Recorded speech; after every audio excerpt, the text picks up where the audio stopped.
से आउ ए राज्य को फेरिबो नाही। सगर राजांकर निर्देश होछि गोटिए मात्र पुओ जो पुओ कुल रक्षा करिवो ताकू मध्य खातिरी कले नाही। कोन पाई ना मर्यादा दृष्टि मर्यादा पुरुषोत्तम प्रभु श्री रामचंद्र सही वंश अवतीर्ण होती सगर राजा कहते आउ कौन नब अरे हे ताकू एया दियो कौन ना सफाल पितक गृह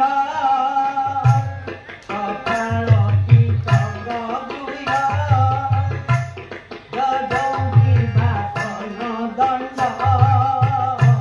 सफाल पितक गृह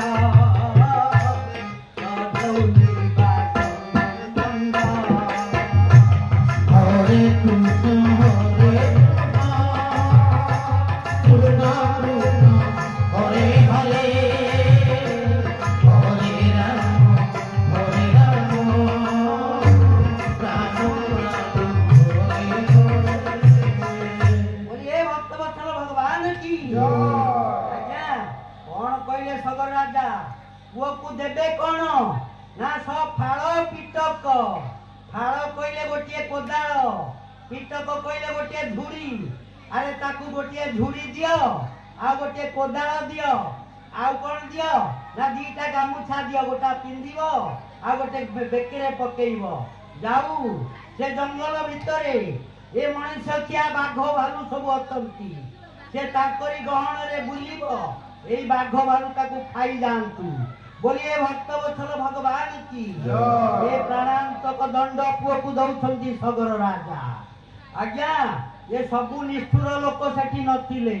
केतेक भद्र व्यक्ति थिले जहांको हृदय रु अनुकंपार बारीधारा छुटिला कहले आज्ञा आपनकर गोटिए मात्र पुओ ताकू एडे बड़ दंड दियंतु नाही टिके दंड कोहळ करंतु सेते बेले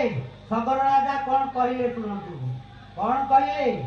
ना नोचेत इह एव अपचिति यथा अहंसा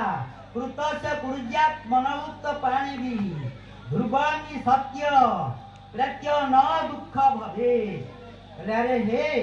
ये मनीष ए जन्म रे जो पाप करे जदि एई जन्म रे ताकू भोग न करिवो ध्रुवानी सत्य एटा निराट सत्य जते बळे प्रत्य हे जीव